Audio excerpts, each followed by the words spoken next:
I tried this conditioner for a week and ito yung nangyari.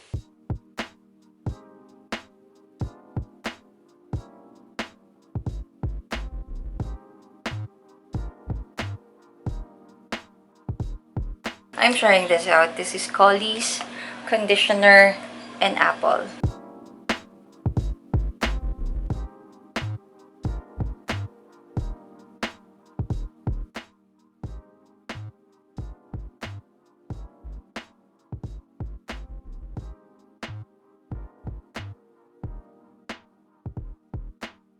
There you go. It's dry.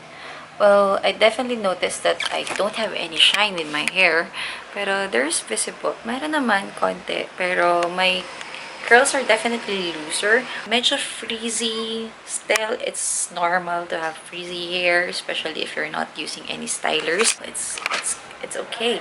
So, medyo looser lang talaga yung curls ko today. Well, ito lang front part here. This is only the first day, pero yeah, definitely on the looser side. I'm surprised actually na hindi siya ganun ka-frizzy. To think na ganun yung texture niya. And I'll see you again tomorrow.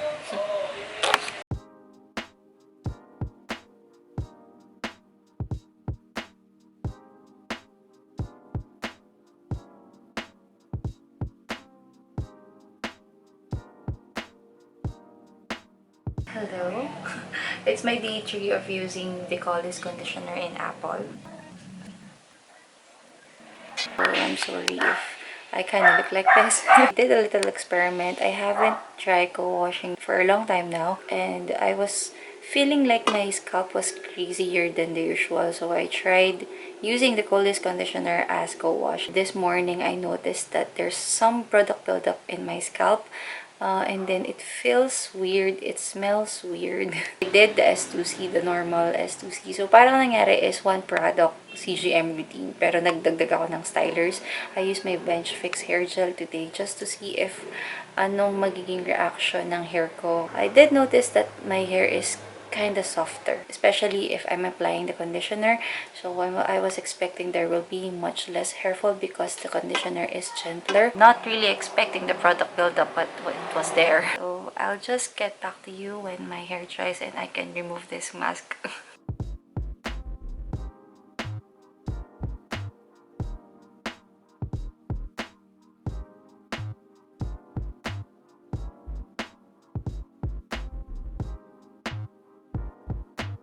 I used the conditioner as a co-wash for today. But I did notice that parang merong product buildup pa rin sa scalp ko.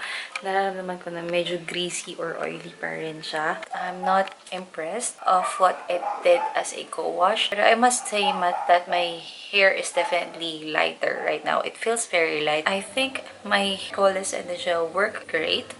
Because as you can see, my curls, they're in a soft cast. I don't feel the need of doing SOTC. There is some noticeable shine. As you can see there, it looks healthy. So yeah, there's some frizz, pero I could work with this. I'll see you on day 4.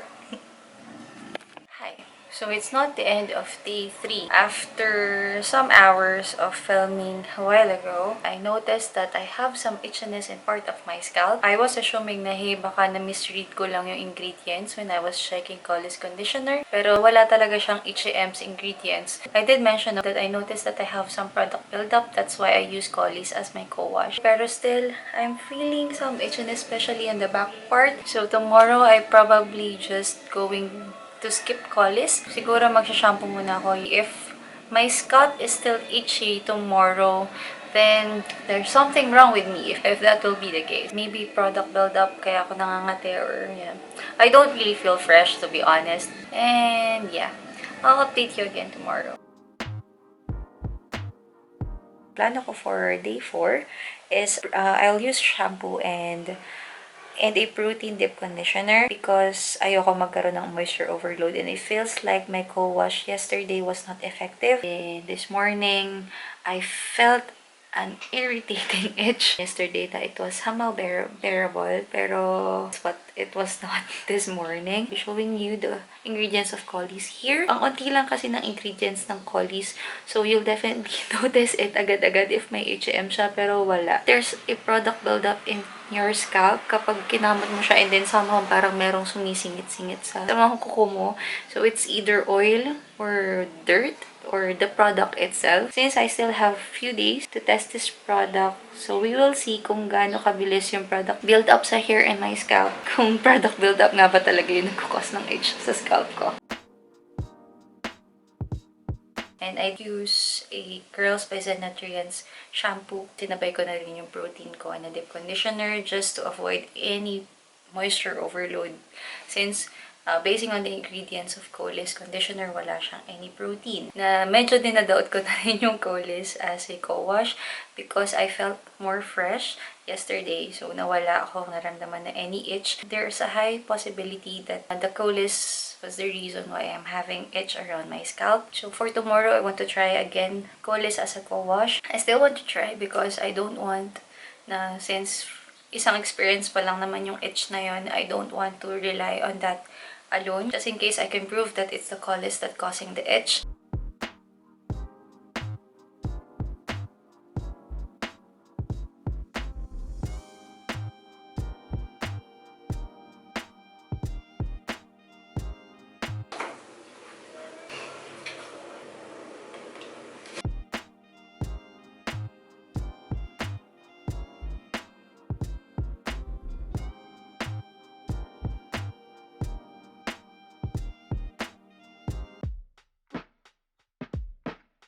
This is Kolies Conditioner and this is in apple. Alam ko marami pa siyang variation. Nasa cart ko na siya sa Shopee pero hindi ko pa rin siya chine-check out kasi mixed feeling pa rin ako sa kanya. So I did some research about Kolies Conditioner. May ilan ng mga reviews here in YouTube. Parang hindi ko pa rin siya feel bilhin. This a lot. Price niya very cheap comparing to this size. Siya yung isa sa pinakamura na conditioner na nabili ko. I don't know why hindi ko siya binibili. Hindi ko naintindihan sa sarili ko ba't hindi ko siya binibili. Considering that I could save a lot of money. Kolies Conditioner ranges to 250 to 350. There's apple, olive, milk, lemon, and mint. Naging sikat siya sa CG community. I was kind of scared to buy this. Masyado siyang mura and then ganito kalaki yung product. Does it mean that sobrang mura ba yung ingredients na inilagay dito? Yun yung first impression ko nung narinig ko yung about sa Kolies. The most inexpensive hair product that I have is Suave.